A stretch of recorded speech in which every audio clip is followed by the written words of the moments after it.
Hey guys, what's up? Welcome back to the Alpha Real Confidence Podcast. This is episode 202, and I'm your host, Shay Haddo.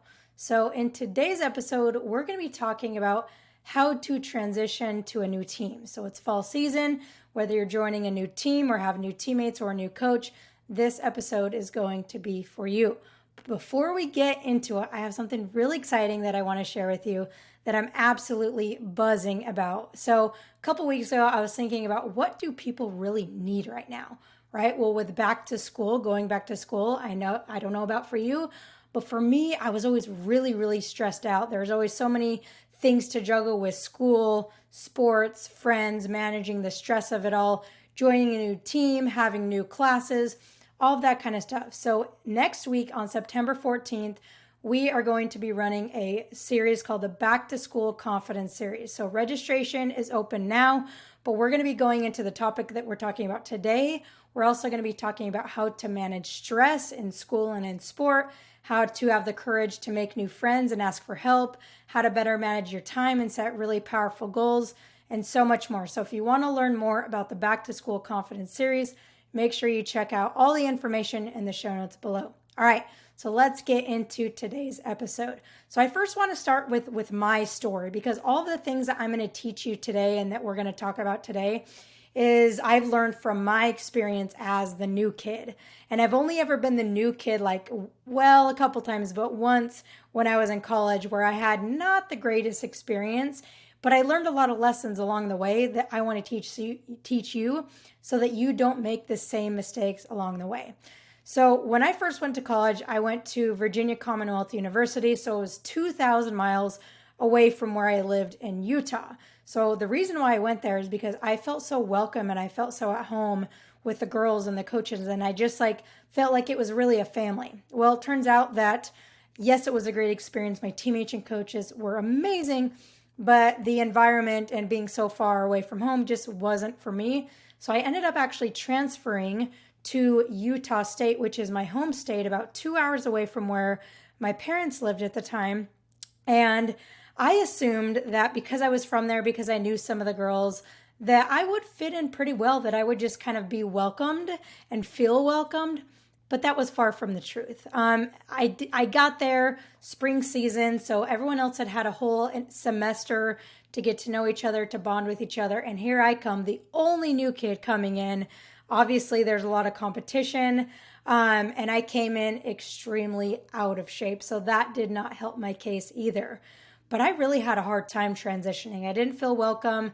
I felt like an outsider. I was out of shape. I was struggling to, keep up in practice and in lifting and in our conditioning sessions. And if you don't know this, for college soccer, spring season is basically just fitness, conditioning, weightlifting, all that kind of stuff. So not the fun stuff, right? Not the fun stuff.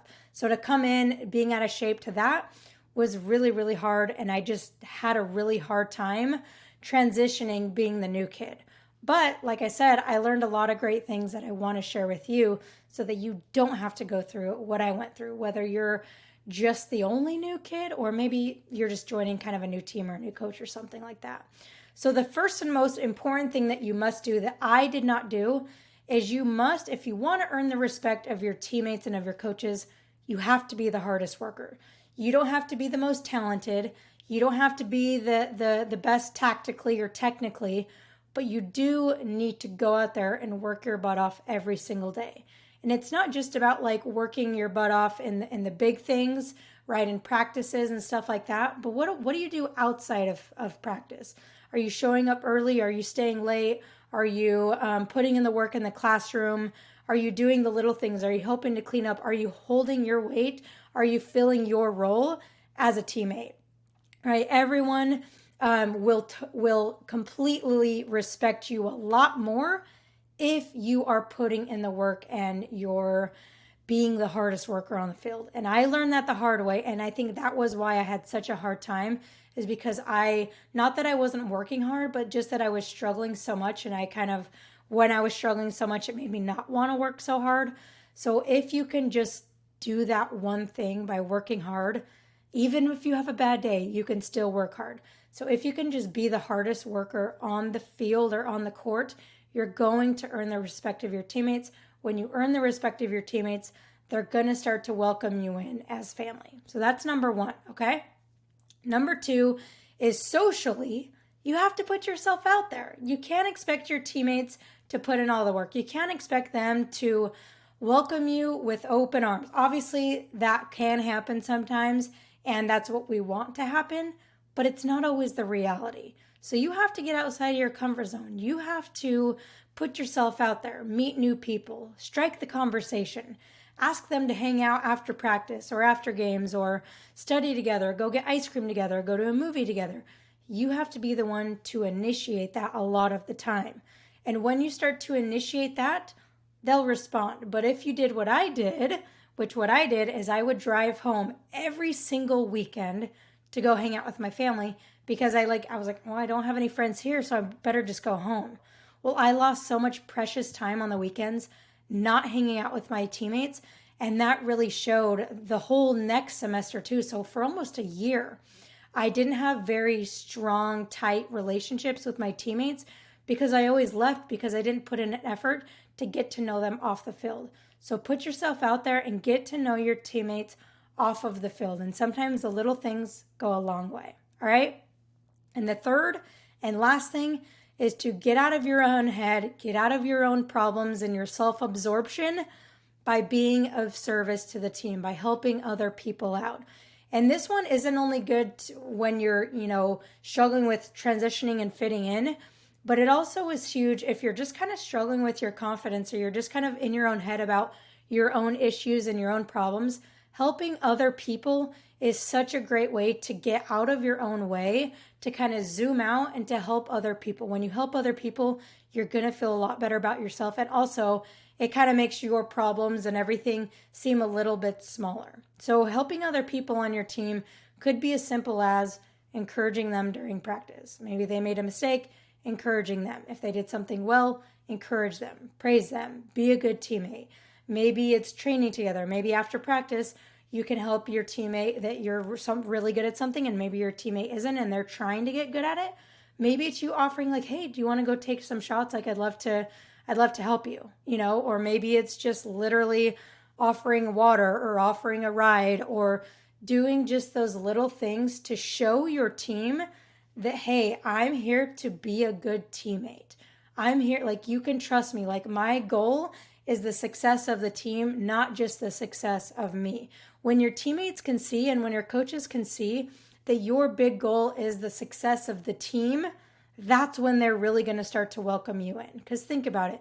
If you come in and you're just all about yourself and you only care about your own success, you're not going to be welcomed by the team because it's a team sport. Obviously, we're talking team sports here, right? So you have to be of service to the team. If you're really struggling, ask yourself, what can I do to help one of my teammates or even my coaches so that I can be a good teammate today? All right, so let's do a quick little recap. Number one is to earn the respect. You have to earn it. That's not given to you. Earn the respect by being the hardest worker. Anybody can be the hardest worker. Number two is to put yourself out there, get outside of your comfort zone and build those relationships. And number three is to get out of your own head by being of service to your teammates. So I hope this was helpful. Again, in our Back to School Confidence series, we're going to be diving into this even deeper. Today on this podcast, we were just scratching the surface of really how to transition and how to build confidence in this. So hopefully this gave you some good insight into what you can do. But if you want to go further, if you want to learn more about managing time, managing stress, setting goals for the new season, for the new school year, and so many other things, then I would love for you to join us inside of the Back to School Confidence series. Again, it is starting September 14th, so in 1 week from the date this podcast is released. So I hope to see you there. I hope this podcast was helpful to you, and I will see you on next week's episode.